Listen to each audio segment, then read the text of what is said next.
안녕하세요. 오늘은 아주 특별한 계획 가이드를 한번 살펴볼까 합니다. 놀랍게도 그 지혜를 무려 2000년 전에 살았던 인물, 바로 사도 바울에게서 얻어볼 거거든요. 다들 그런 고민 한 번쯤 해보시지 않았나요? 뭔가 내 인생에서 정말 중요한 그런 장기적인 계획을 세우는 거요. 바로 이 보편적인 고민에서 오늘 이야기를 시작해 보려고 합니다. 오늘은 사도 바울을 단순히 종교 지도자가 아니라 어마어마한 비전을 가졌던 마스터 플래너로서 한번 들여다보려고 합니다. 2000년 전 그의 계획이 오늘날 우리에게도 아주 강력한 틀을 제공해 줄 수 있거든요. 자, 그럼 바울은 도대체 어떻게 그런 위대한 계획을 세웠을까요? 그의 플레이북은 바로 이 네 가지 핵심 단계로 이루어져 있습니다. 한번 차근차근 따라가 보시죠. 모든 위대한 계획은요, 정말 크고 대담한 꿈, 바로 그 비전에서부터 시작하거든요. 바울의 첫 번째 단계가 바로 그것이었습니다. 바울은 이미 예루살렘에서 시작해서 로마 제국 동쪽 끝인 일루리곤까지 교회를 세우는 일을 거의 다 끝냈다고 볼 수 있는 시점이었어요. 그런데 거기서 멈추지 않았죠. 그의 시선은 당시 사람들이 세상의 끝이라고 생각했던 곳, 바로 스페인, 즉 히스파니아를 향하고 있었던 겁니다. 아니, 왜 하필 서쪽이었을까요? 그냥 빈 곳을 찾아간 게 아니에요. 여기서 바울의 진짜 전략적인 면모가 드러나는데요. 그는 남이 닦아놓은 터에는 건축하지 않는다는 자신만의 원칙이 있었어요. 그래서 새로운 지역을 개척하려 했던 거고, 동시에 저 멀리 스페인까지 가려면 로마 교회의 도움이 절실히 필요했죠. 모든 걸 내다본 큰 그림이었던 겁니다. 자, 그럼 이제 여러분 차례입니다. 여러분 인생의 히스파니아는 뭔가요? 생각만 해도 가슴이 뛰는 그런 담대한 목표 하나쯤 있지 않으세요? 한번 곰곰이 생각해 보세요. 그런데 이렇게 큰 꿈만 꾼다고 다 되는 건 아니겠죠? 바울은 그걸 너무나 잘 알았습니다. 그래서 그의 두 번째 단계가 정말 중요해요. 바로 꿈보다 의무입니다. 이걸 보면 바울이 처한 상황이 딱 보입니다. 저 멀리 스페인이라는 원대한 꿈이 있는데 당장 눈앞에는 예루살렘으로 가야 하는 아주 중요한 의무가 있었던 거죠. 어떻게 보면 일종의 우회로처럼 보일 수도 있어요. 그럼 예루살렘에는 왜 가야 했을까요? 이게 그냥 다른 볼일이 아니었습니다.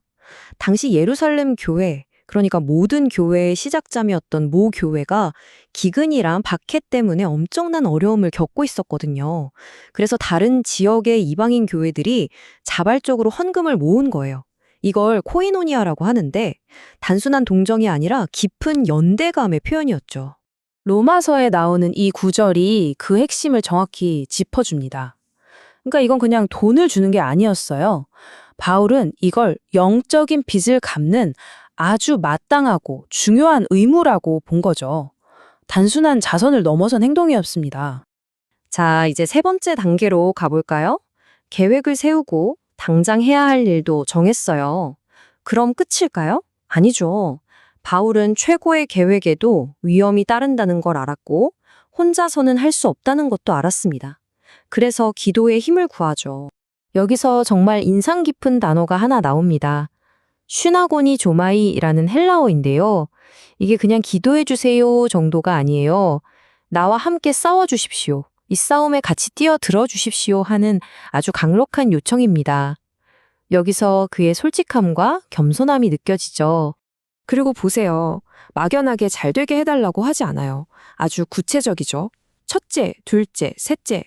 자기가 지금 예루살렘에 가면서 마주할 수 있는 가장 큰 리스크 세 가지를 정확하게 짚어서 이야기합니다. 이게 진짜 대단한 점이에요. 솔직하게 위험을 공유하고 도움을 청하는 거죠. 자, 이제 마지막 단계입니다. 어쩌면 이게 오늘 이야기의 하이라이트일지도 몰라요. 지금까지 본 모든 것, 그 계획 뒤에 숨어있던 진짜 계획은 과연 무엇이었을까요? 당시 초대 교회에는 아주 심각한 문제가 하나 있었습니다. 바로 유대인 출신 신자들과 이방인 출신 신자들 사이에 보이지 않는 분리의 벽이 있었던 거죠. 서로를 불신하고 하나가 되지 못하는 그런 상황이었습니다. 바로 이때 바울이 가져가는 그 헌금이 엄청난 역할을 합니다. 이건 그냥 돈이 아니었어요. 이방인들이 유대인들에게 영적인 빚을 갚는 눈에 보이는 증거였죠. 이 선물을 통해 바울은 말 그대로 그리스도 안에서 우리는 하나다 라는 걸 증명하고 싶었던 겁니다. 이 분리의 벽을 허무는 기가 막힌 전략이었던 거죠. 자, 그럼 바울의 플레이북을 한번 정리해 볼까요? 첫 번째, 스페인이라는 담대한 비전을 세웠죠. 두 번째, 하지만 그 꿈에 앞서 예루살렘을 향한 의무를 다했습니다. 세 번째, 그 과정의 위험을 인정하고 함께 기도해 달라고 요청했고요. 그리고 이 모든 것의 궁극적인 목표는 바로 연합을 이루는 것, 더 높은 목적을 섬기는 것이었습니다. 정말 완벽한 흐름이지 않나요? 오늘 이 이야기를 마무리하면서 여러분께 질문 하나를 던지고 싶습니다. 어쩌면 지금 여러분을 붙들고 있는 어떤 의무가 있을지도 모릅니다. 그런데 만약 그 의무가 여러분이 그토록 바라는 내일의 꿈을 여는 가장 중요한 열쇠가 된다면 어떨까요? 한번 곰곰이 생각해 보시면 좋겠습니다.